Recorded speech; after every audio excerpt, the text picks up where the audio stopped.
Hi, Hello. I'm Julian. And I'm Confused Tom.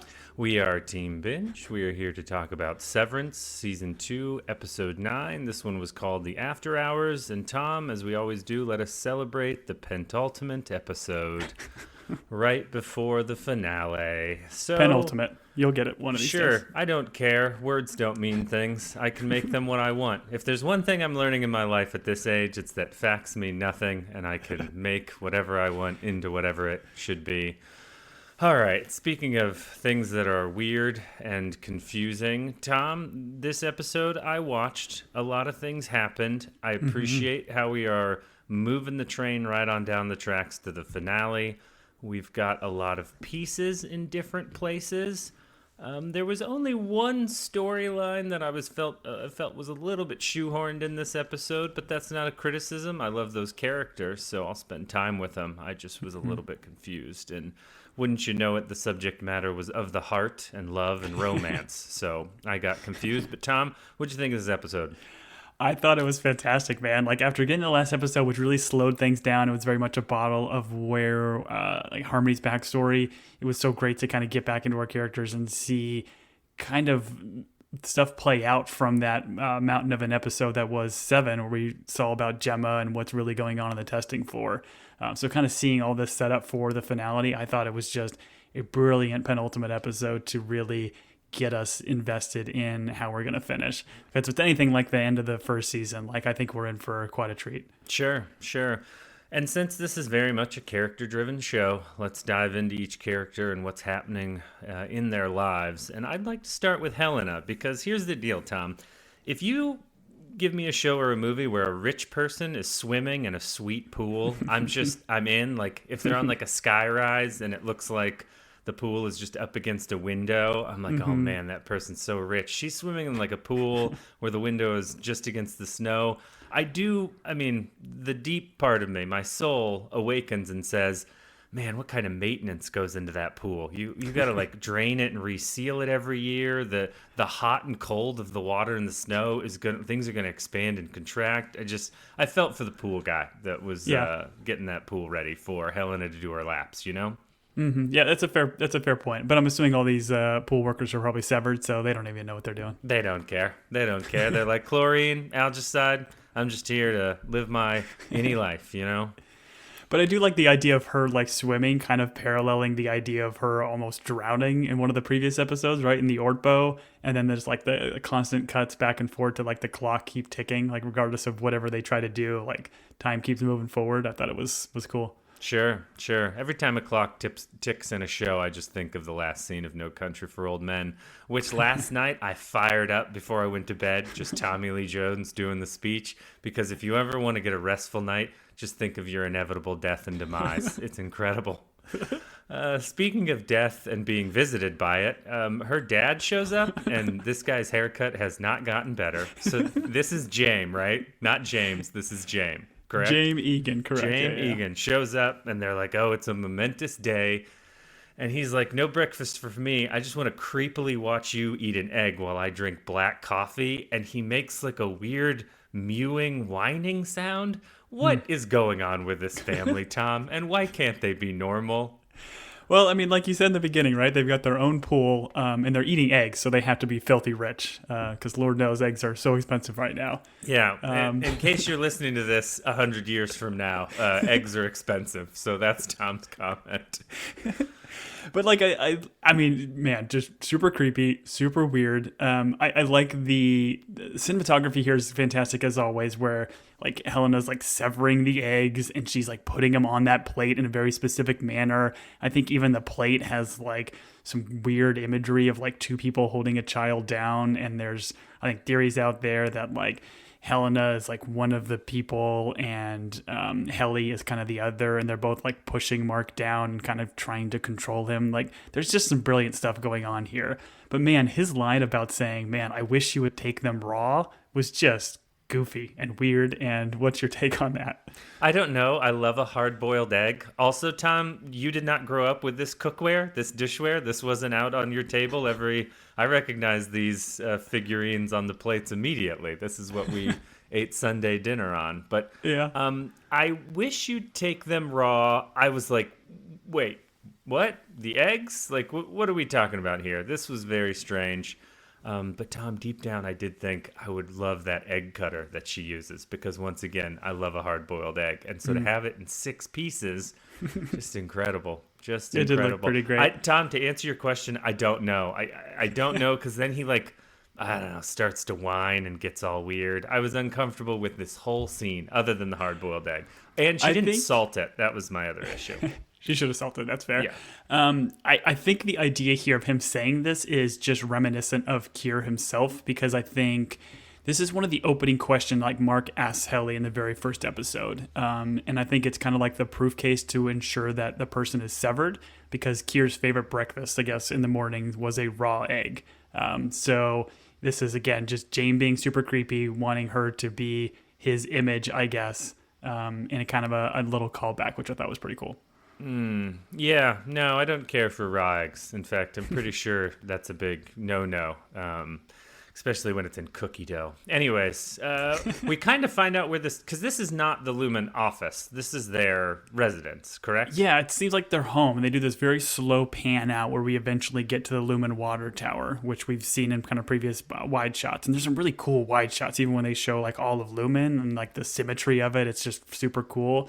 But this is just kind of proving where we are in this universe, or at least where their house is, where it's like directly adjacent to the offices, the severed floor, everything else. Because the water tower, I think, just sits between the house and the office.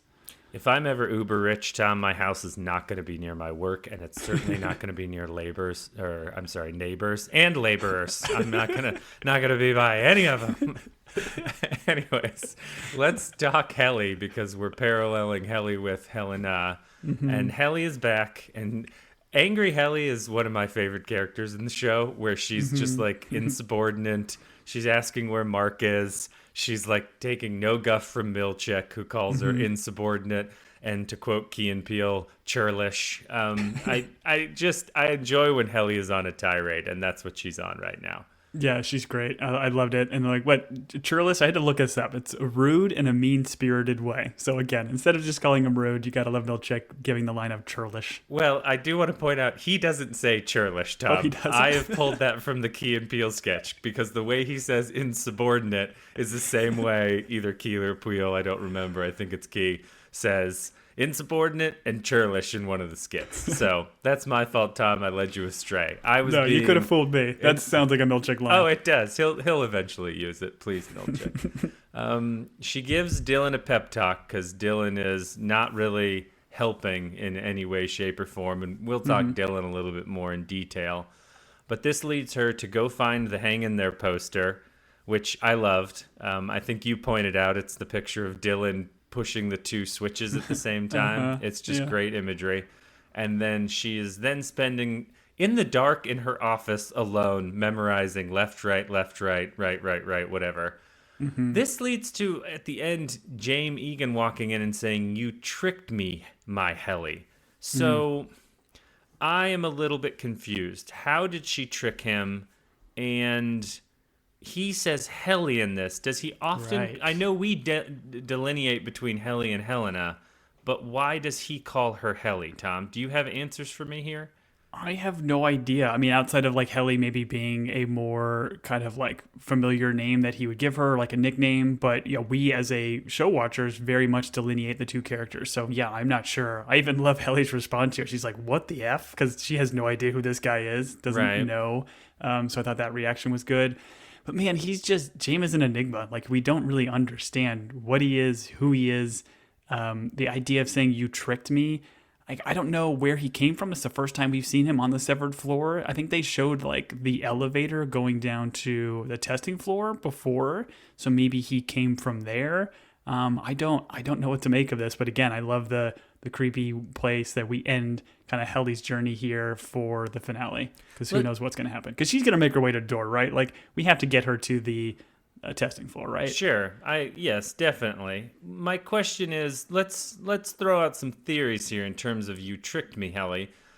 So she obviously on the outside is his daughter and is like being groomed to run the business, she does this severance procedure so that she can go in and help with Cold Harbor or whatever they're doing. And so did he know she was legitimately severed, or when he talked to her earlier at breakfast and she's eating the egg, is that like not Helena? That's certainly Helly is not able to be unsevered. So this is definitely Helly down here. I guess my question is, did he think Helena was just going to this floor as Helena and not actually being severed? And now he's realized she actually severed herself? Does that make sense? Well, or is that not possible? I want to say, like, maybe the trick is she's not like Helena. It doesn't seem to be like fully on board with everything that Jaime and the Egans are doing, right? Because she's she like eats her eggs cooked. So obviously she's not fully bought in. correct. But like we've seen her like watching the Helly and Helly and Mark kiss.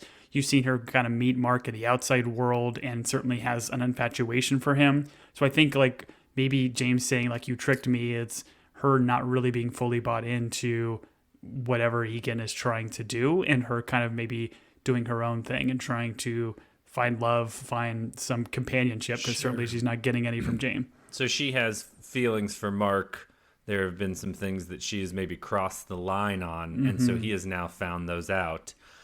There would be nothing more creepy than watching Jaime Egan watch videotape of Helly and Mark kiss and him go, and make that weird noise he made at breakfast. I can't. Even that coffee didn't look good. It was like he was drinking motor oil. I don't know. This guy's weird, and I do not like him. He's like a bald eagle, a wet bald eagle in person form. I don't like him. Anyways. Great description. Yeah, I love bald eagles, too. I saw one this morning, Tom. I sent you a picture. It was incredible. It's incredible. Yeah, freedom, baby. All Now right. you're going to have to move. Yeah, yes, exactly. The state's going to come in and restrict our backyard. All right. So, speaking of freedom and how awesome it is, let's dive into the Gretchen and the Dylan of it all. Mm-hmm. We have this kitchen conversation where I never understand why characters do this. Like, if you have a secret, take it to your grave. No. Yeah. If you have a secret that's going to hurt someone, you take it to your grave. Just die with it. Never admit guilt and just die with the secret. It's not that hard. I mean, deal with it on the other side of the mystery, you know? All right. So, Outie Dylan is informed that his wife kissed his innie Dylan, which, once again, this poses a question. You're supposed to be like, oh, that's terrible. But I'm like, this isn't real. I don't really care about this. So I had a real tough time wrapping my head around caring for this part. But I understand, I like Dylan and I like Gretchen, but I don't care for their intermarriage drama, if I'm being honest. Yeah, that's fair. I remember you mentioned that in the previous pod, but I do love the concept and idea here of like, I mean, yeah, they're the same body, but they're not of the same mind and how they're kind of playing on that because she even makes mention like, hey, like she reminds me of, or you, like your innie reminds me of an earlier version of you or how you used to be and not just the guy that's like, I guess, sitting on the couch and not knowing how to make cookies or whatever that he had to do. So I appreciate her being kind of honest here, but Dylan is rightfully upset, or at least I think he's rightfully upset, but I know you have mixed feelings. Yeah. No. I mean, he's rightfully upset, but I'm just not going to spend a lot of time having empathy because this isn't real. But we do see a quick cut before you move on, though. We do see a quick cut of her. Like we knew she was in uniform, and now we can kind of see a little bit closer. She seems to either be like a dispatcher or an EMT or something like that because she has like 911 on her uniform. So give it a little more insight into what her job is. Sure. Then we cut back to the severed floor at Lumen, and we have. I mean, Gretchen's just like, listen, I'm going to ruin two people's day, and it's really one person. She's like, I told the Outie about you, and then the innie gets upset, and, young Dylan, we'll call him young innie Dylan, is so innocent that it's, a little bit heartbreaking. Well, because his response is like... Yeah, his response is like, "Oh, is he glad for us? Like that you're finding happiness or something like that?" But no. That's not how he's taking it. No, sir. That's not how human nature works. When something is taken from us, we typically get upset.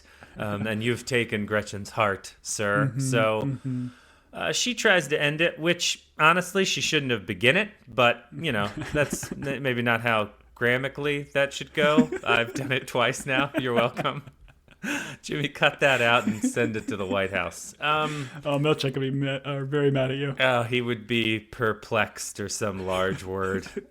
He would be churlish about me.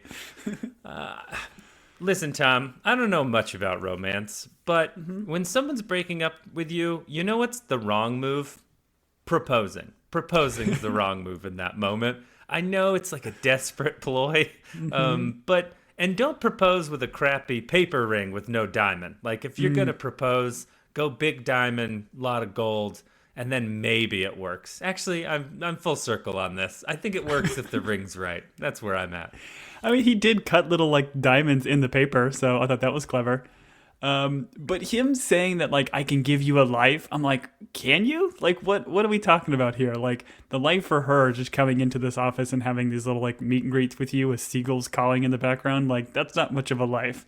And him, like, screaming Gretchen as she leaves, I thought was fantastic. Gretchen!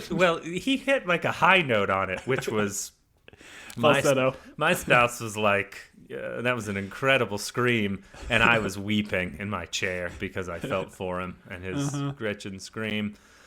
Anyways, we talked about it, but after this is when Helly gives Dylan the pep talk. And because so much of Dylan's motivation to be a company man was this room, and now this room has kind of been destroyed for him, I thought maybe he would join Helly in her Rebel Alliance. Tom, you know what I'm talking about. You're a Star Wars guy, Star Battle guy, as they say.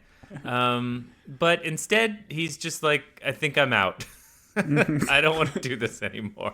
Yeah, I think while he was walking the hallways, he's just like, he's given up essentially, which, I mean, it's rough because like as he gets to the final scene where he's requesting this resignation form, like for him, like a resignation for any Dylan is essentially death, right? Like he's going up this elevator and he will no longer exist. So he's choosing to just kind of end it all here. And it's brutal and heartbreaking. Is it, Tom? Is it? Like, I don't know. Doesn't he just go exist in his other... It's a little bit... Well, I guess it all depends on whether or not there's any afterlife. You know, if he... there's the questions the church should answer is, when he goes up that elevator, is he really dead? Because there's always a chance he could return, you know? So, like, at what point are they like, all right, he's not gone to the seventh for long enough, let's send his soul to heaven? Or are they like, well, let's hold his soul in this weird, if only there was like a liminal area, some sort of middle ground between waiting room, death and the heaven waiting room. Good point, Tom. Man, there's a lot of theology to unpack in this not real thing. All right. So I do like how upset Milchek is. He's like, this is a betrayal of the worst kinds. I gave you that room with all those couches and weird pictures of you and your wife to stare at so you guys could do over the clothes stuff on a couch, you know? I don't know. It was... I was on Milchek's side. I was like, Dylan's really backed out of their agreement, but it is what it is. I did not feel the same way you did. I think Dylan's going to be fine, and he's going to live a long, fruitful life.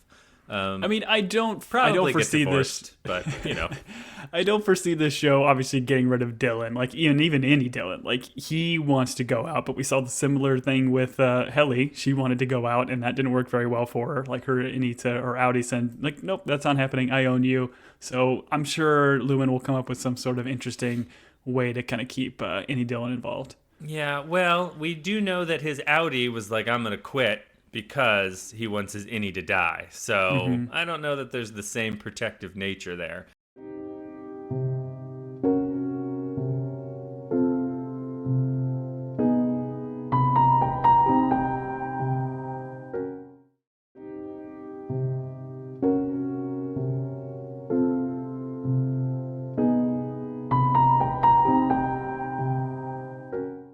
Let's talk about something that's simple. Our friends Bert and Ernie. That's what I like to refer to them because that's every time Bert and Irving come up, I just think Bert and Ernie. They kind of have a similar vibe. One's like tall and kind of has curly hair, and the other one's a little bit shorter. So Bert and Ernie. For now on, you'll think about it too. You're welcome. Irving comes home, and Tom, I think you and I get a lot of laughs out of Christopher Walken just from like Wedding Crashers and Pulp Fiction and like the different things that he's done. You forget how like menacing he can be and how man, for like sure. if he was sitting in your living room and he wasn't like, "Hey, I'm Christopher," I can't do a Christopher Walken impression. No, that was a good one. That was a good one. No. I can do a Kermit the Frog impression, but I can't do a Christopher Walken impression. I just he's so menacing in this, and I did not know where this was going to go, and so I did really enjoy. And then John Turturro, I believe is the actor's name. He does such a great job of like he is also not sure how this is going to go, and I enjoyed the tension of Bert and Ernie. Oh man, just the back and forth. And to your point, like him walking into the house and then just seeing Walken just sitting on this chair, like reading through his notes. So now like all cards are on the table. Like he knows that that he knows essentially that he was doing all this stuff. And we get this bit about like Bert being a Lumen goon, and like he kind of mentions like, "Hey, I didn't like that word," or "I don't like using that word." But we get a lot of backstory here of realizing that Bert was not just a guy that was working in O&D. Like he was essentially some sort of like hitman for Lumen, which is a brutal twist and very, very crazy, especially in this end of this sequence where he's like, "Hey man, let's go for a ride. Yeah. And bring your dog." No, thank you. No, thank you. Me and Rufus are going to stay here. I'm assuming the dog's name is Rufus. It's Radar. Close. Oh, so close. Yeah, you get the sense that he like worked for Drummond, right? Or whoever the guy. I still ride for the guy that was murdered in the first season that no one ever talks about, who was security. But yeah, this was. I don't know. Did you think he was going to kill Irv when he's like, "Let's go for a ride"? I mean, that is certainly the impression I got. And like, as we get into the car, like he makes a very poignant note of saying like, "Hey, listen, I never hurt anyone. I just drove them." So I'm like, I kept trying to think about what does that really mean? Does that mean like this version of Bert would drive them out into the middle of nowhere and then they would Severance style flip his switch, and then like that version of the other version of Bert would kind of do the deed? So like he never actually was the one doing the murdering. Like I couldn't help but think of that. I like it. I like it because a lot. He talked a lot about that dinner party of like needing to redeem his soul, and there's definitely some weird things with timing wise where I can't remember what his husband's name is. You get the weird name. What was his name? Fields. Like Fields said it was like 20 years ago, but it was really only 10 years ago. So I don't know what the timing was.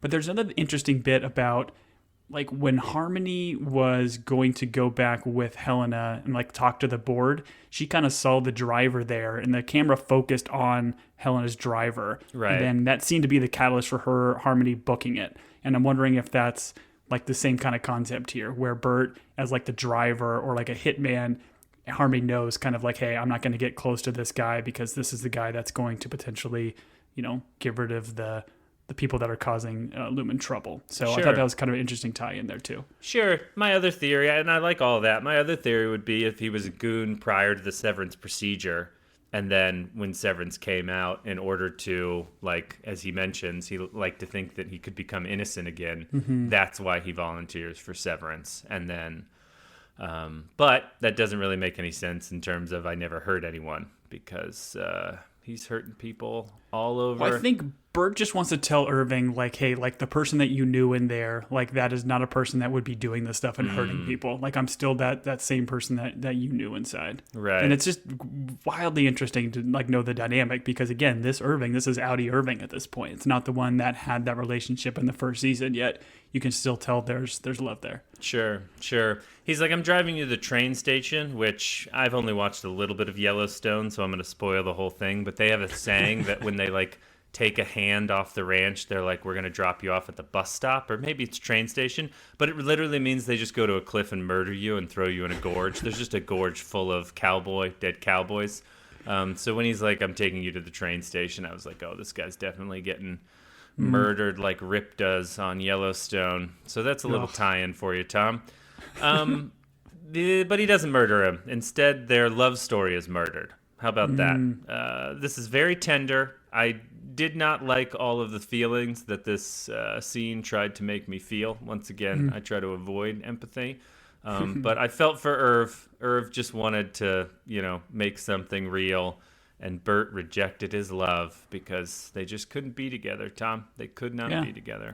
Listen, I've been, or you've put me on record for hating romance on this podcast, but this got me, man. Like him just constantly saying, I'm ready. And then like Bert eventually just saying like, we can't. Like if we tried to do any of this, if we tried to escape, if we tried to run together, like they're both toast. It was beautiful and I loved it. Yeah, my fear was that train ticket wasn't refundable. And trains run pretty much on time. So I was a little bit afraid he was going to miss his. So the romance, yeah, I felt that a little bit. But really, I was just like, man, you're going to miss your train. Come on, bro.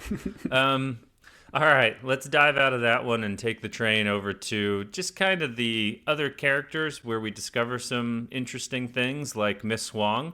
We discover her first name is Eustace, I wrote down, but I don't know. That seems like a boy name to me. Eustace, maybe? I don't know.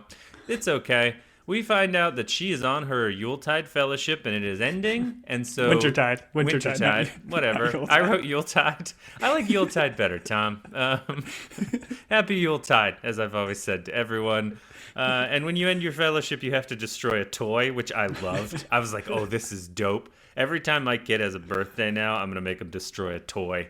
You have to sacrifice one of your material possessions. In order to open all these new gifts, you must destroy one of these old gifts and thus transition into 4. I love it. But yeah, like this is Milchek saying like, I got to get rid of you kind of thing, right? So he's like reassigning her. And I guess it's to the empathy center of wellness. So maybe something similar with what Gemma was doing or Miss Casey was doing in the first season.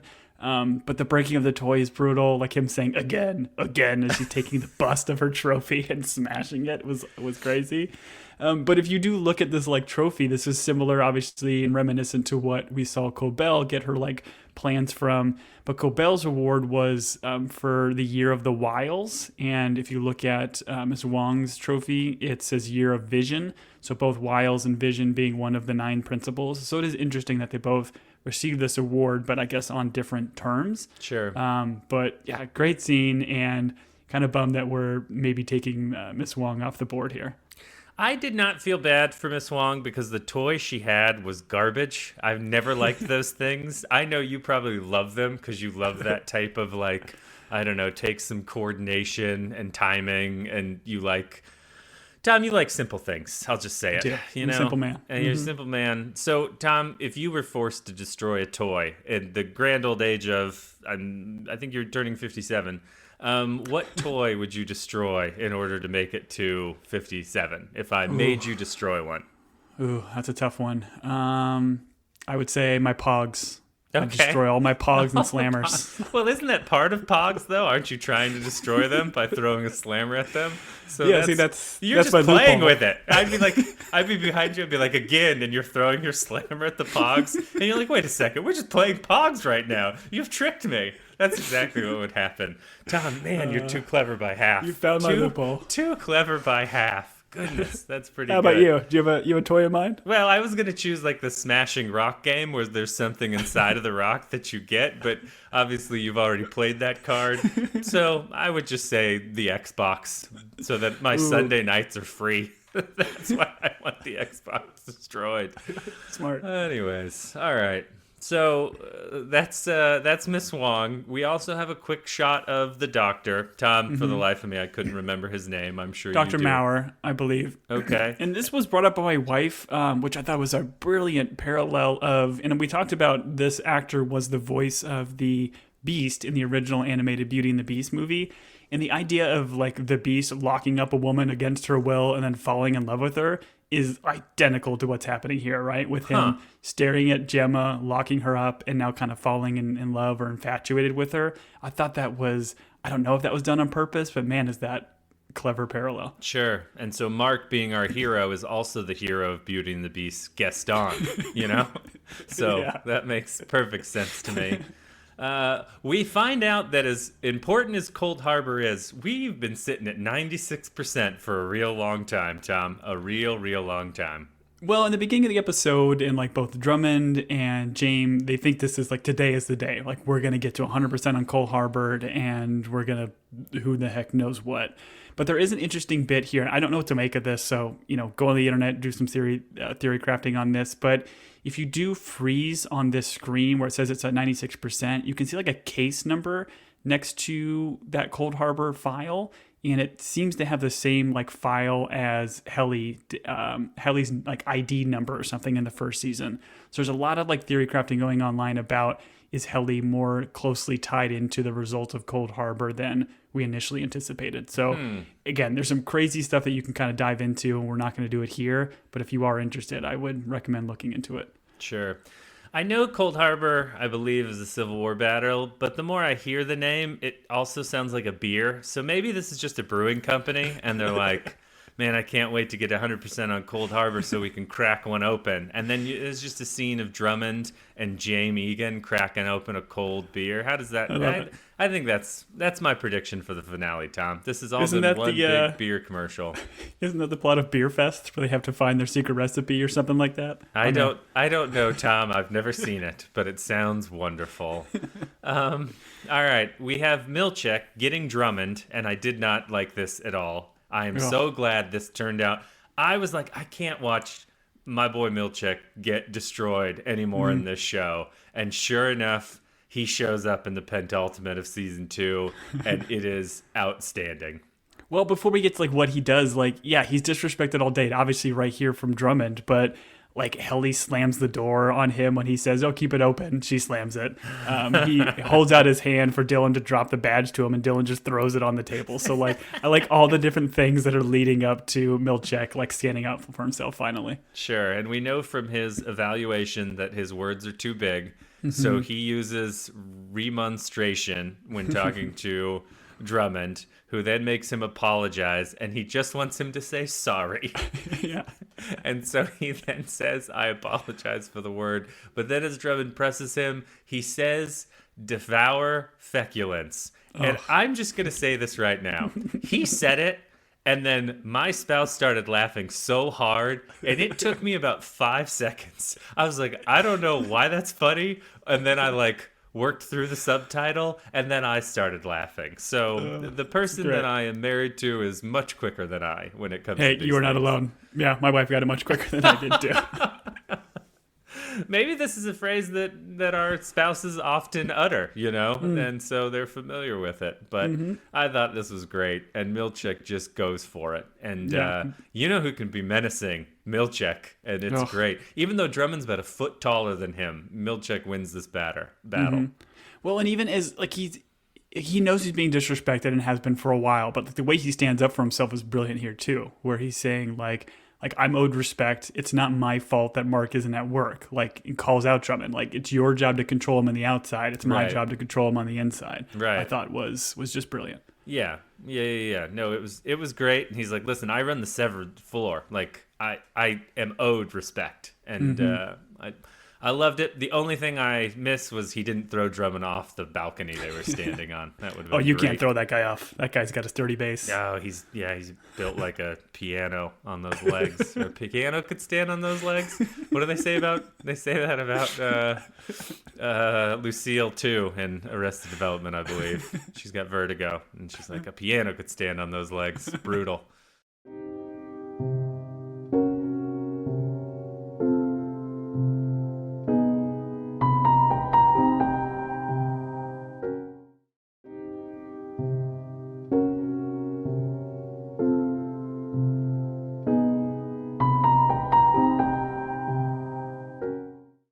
Let's talk about the characters that spent most of the episode cold, standing on a cliff in the woods, because that's how we like our characters. We have Mark, Devin, and Harmony. So this is after Mark. He's kind of coming to from his passing out most of last episode. They're driving along, and she has called. So Devin has called Harmony, which means Ragabi is no longer involved in this because she doesn't want to deal with Harmony. And so we find out that they've told Harmony everything. Thank goodness we don't have to listen to this phone call, but they just yada yada us into, we told her everything. And then Mark's like, she told us nothing. We can't trust her. Right. I did not really understand. Maybe it's just like a show moving the marker. I don't understand why Devin, like, immediately is in with Harmony. Like, it made me a little bit suspicious of Devin, if I'm being honest, as to why we are so quickly going from a true medical doctor to a lady that wrote some sketches down and shoved them in a statue and then is coming back in this, I don't know, this truck looks like one where they'd put a crew serve weapon on the back and drive it around in the Middle East. Like, I don't know. It was, anyways. No, I'm with you though, because like, I mean, Ragabi kind of told her, like, listen, if you reach out to Cobell, we're done. And I don't really understand Devin's motivation outside of like her coming to and seeing Ragabi doing all this like experimentation to Mark, maybe against, but it's not against Mark's will. Like Mark had wanted her to do all of this. So I like the idea of maybe Devin being more than meets the eye. Is she a Transformer? I don't know. Because we always see her as like the only real straight character throughout the whole show. But yeah, maybe there is something a bit more menacing. And maybe she's, I wouldn't say working with Cobell by any means, but I don't know. Maybe there's more to it. Tom, if you rearrange the letters of Devin, it spells Decepticon. 100%. You're a man. Missed it. This was all a Michael Bay film that we've just been watching for 2 seasons. Incredible. Now that, I mean, not enough drone shots, not enough spinny camera, if I'm being honest. Not enough American flags. Man, I love Michael Bay. All right, so, and I don't know where, did I miss this? They're like, all of a sudden they really have to get to that birthing center so that like they can unsever, or they can talk to any Mark. Like that's the ultimate plan that they come up with here. And my question for you is, was that discussed in the last episode? And why do we think that going into the birthing center, like, I feel like, don't you have to be in a specific spot in order for that innie to, like, be awakened? Does that make sense? Well, it's I not think like, go ahead. They've mentioned it like a handful of times. I think it's been from Devin. She keeps mentioning the birthing center because she ran into that woman that was pregnant in the last season, right? The senator's wife or congressman, whatever it was. So I think the idea is just like when you go down the elevator to the severed floor, there's some sort of mechanism, like you walk through that door in the birthing suite, then it will change your chip. And so the only way to be able to have a conversation with any Mark is to be able to take him. Obviously, they can't take him down to the severed floor, but they take him into a birthing suite and they can talk to him there. Okay, so let me ask you this question. So when we followed Gemma around, when she walked into those 6 rooms, each room is a different room, different scenario.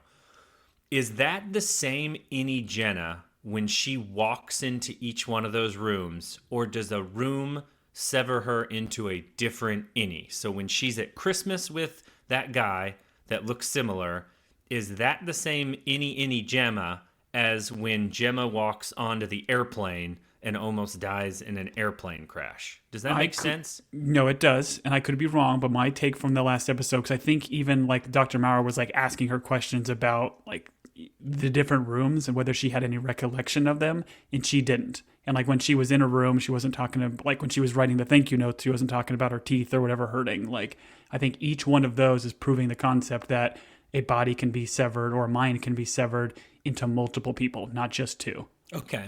So then my question to you is, that means like the door or whatever threshold they cross to become severed, like that's specific. So like with Mark, if you took him to the elevator, he then becomes the Innie Mark that we know and love. If you drive him over to the birthing center, is there a guarantee that Innie Mark is going to come, or if it's just going to be an Innie Mark that's like, hey, I'm at a birthing center for the first time? Does that make sense? Like, yes, I guess I'm confused. That's a fantastic question. Yeah, it's a fantastic question because I think the same question could be said about Helly. Like if Helly goes down to the testing floor and she makes it to the elevator, if she goes down there, does her switch flip again? Like does she then go back to being Helena? Does she go to be somebody else? Like there's definitely some stuff we don't know the answers to. But I think the way the episode ends, and we'll get to it, of his last line saying she's alive is maybe kind of their Severance testing question, like confirming that this is Innie Mark because that's what he said or screamed when he was on the whatever protocol at the end of season 1. Are we going to have to be talking to these characters as they're like severed? So it's going to be like Helena, Helly, Hell, And then H, like, is this a Inception type thing where we're getting further and further into the dreams? I think we talked about this a little bit, but I'm hoping it's not like a dark matter type situation where we have 1,000 Jasons, but I don't know. good point. Good pull. Good pull. Okay, so let's talk about Harmony arrives, and we're all just standing in the woods once again on a cliffside, which I was like, we should really, I mean, that's a beautiful viewing area, but you guys are awfully close to the edge on slippery snow roads. It would have been nice if Harmony like pulled up and the truck not stopped. It's just like gone into a sideward and just fallen off the cliff. I mean, talk about a shock, right? She just accidentally doesn't have snow tires on. Listen, there still is, I'll bring it up here, there still is a shot in that opening title sequence where we have like a car in the water, like kind of seemingly drowning. So like, I still think we might get a car getting ran off the road at some point. So maybe that's why they're having this conversation at the edge of a cliff. And it's very similar to like the Orpo, right? Like where all the characters were hanging out the top of a cliff too. So I wouldn't be surprised if we get something. Listen, you're a guy that loves reading into credits or loves reading into opening title sequences. So I appreciate your sleuthing. Harmony's ultimate advice here is, hey, you need to call Milchick and tell him you're sick and you're not coming in, because Milchick keeps calling him because the brewery needs their Cold Harbor brewerist, you know? Yeah, exactly. I guess my only issue with that theory is Mark doesn't have one of those sweet curly mustaches, and I don't think you can be a brewery guy without a sweet curly mustache. So let's put that theory aside. Okay. So he starts to lie to Milchick. He's like, nosebleeds, blah, blah, blah. And then Milchick is like, I'll send a car, all of this, like, what's your location? And this leads to Mark essentially just being like, you know what, I'm done lying. Milchick, here's the deal. And I don't know. Is Milchick going to join our crew of misfits? Like, what are your thoughts here? Yeah, I've got a lot of thoughts here. Like, and even the conversation between Mark and Milchick, where he kind of changes the "I'm sick" lie to kind of another lie of saying "I need a day," but it's not really a lie. But his comment about like Lumen is all about balance, and then it kind of like has Milchick pause for a bit, and he, I think at one point like looks at that iceberg painting like in his office, which I thought was very clever, because as we've seen throughout this entire season, like there's a lot more going on underneath the surface than we see in Milchick and how he presents himself to other people, where he's obviously hiding a lot throughout the season. So I thought that was kind of brilliant. But I don't know here. Like, I don't know if he wants to like outright help, but I also don't feel like he has the same like affinity for finishing this Cold Harbor project as clearly all of the other Lumens execs do. And I would argue Harmony does. He just seems like he's got this job and is trying to see it through. Like, I don't know if he's as suspect about what Mark is ultimately doing. I don't know. What's your take? I don't know, Tom. That's why I asked you. Okay. I feel like, I don't know. I feel like we're all I'm rooting for Milchick to like turn to the good side. So I would love it if there was a twist here, because Lumen is certainly not taking care of him in any way. As we've pointed out, they've been very disrespectful.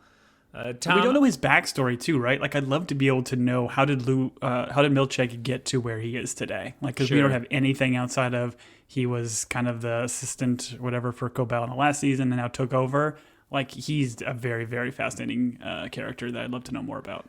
Tom, you brought up the painting of the iceberg, and I don't know if I'm allowed to ask this question, but I'm just going to ask it anyways.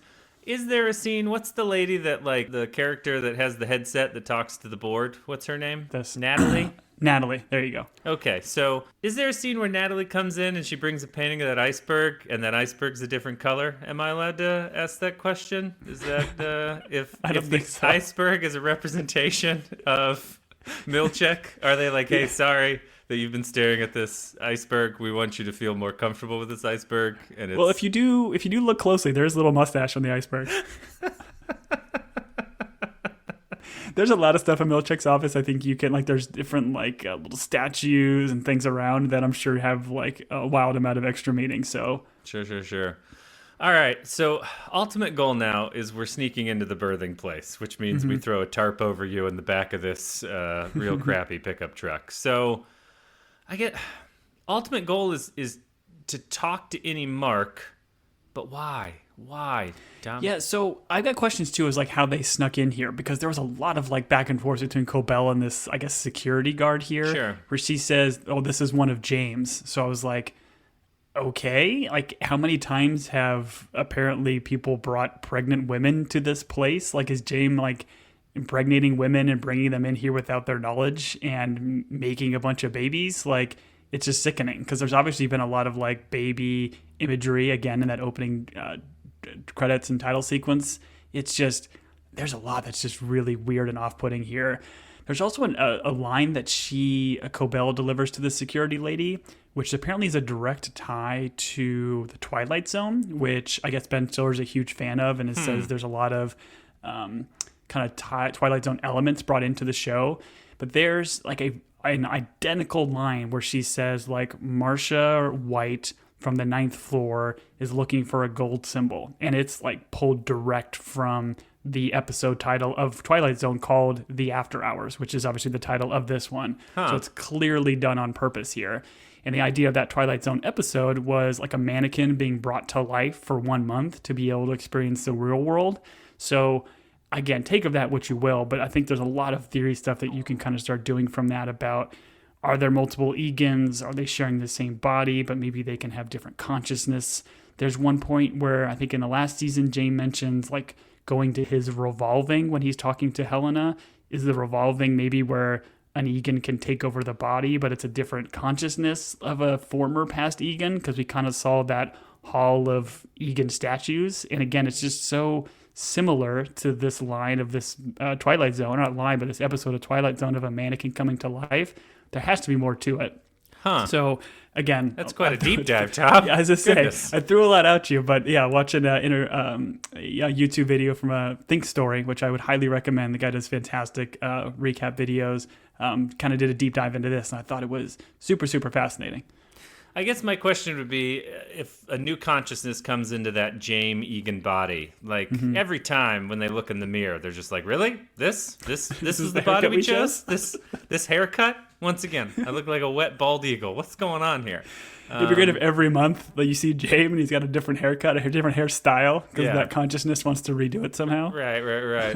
When he comes out in one of those like powdered wigs, you're like, I'm pretty sure I know what time period this guy's from. Wow, that is fascinating. Ultimately they cross the boundary, they get into the birthing center, and Innie Mark gets to meet Cobell again. This was just an incredible shot when we anytime they zoom in on Harmony, you're like, okay, she's terrifying. The fire in the background going, yeah. Right. You're like, oh, this detective's about to tell us who the murderer is. That's exactly what's happening here. And then she asks him, like, hey, do you remember the last thing you said to me? And he's like, she's alive. And I was like, okay. Where are we going? Is Harmony going to finish, like, reintegrating him? Is that what we're doing in the birthing suite as well? I have no idea. Like, is Harmony does she have special tools to do something to the chip? Obviously, she is the inventor of it, so if she can do anything, like she invented the Glasgow block, could she put a block on Mark's chip, but then he could go down to the severed floor as Outie Mark? Like, there's a lot of things that can happen here. After the credits for the show, they do like a little after show thing. It's like a quick little 5 minutes into the episode where they talk to some of the actors and the creators.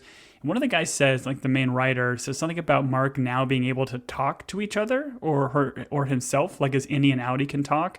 And I was kind of like, I didn't get that at all from the way this episode ended, but I guess that's what we're going to get, where maybe the Marks will be more integrated, where I don't know how they quote unquote talk to each other, but maybe they can now share these memories and work together to, do whatever's going to happen in this exciting setup for a finale. Interesting. When does he switch to Innie Mark? Is it as soon as they cross like the threshold where the gate guard is, or is it when the way they walk cut into it?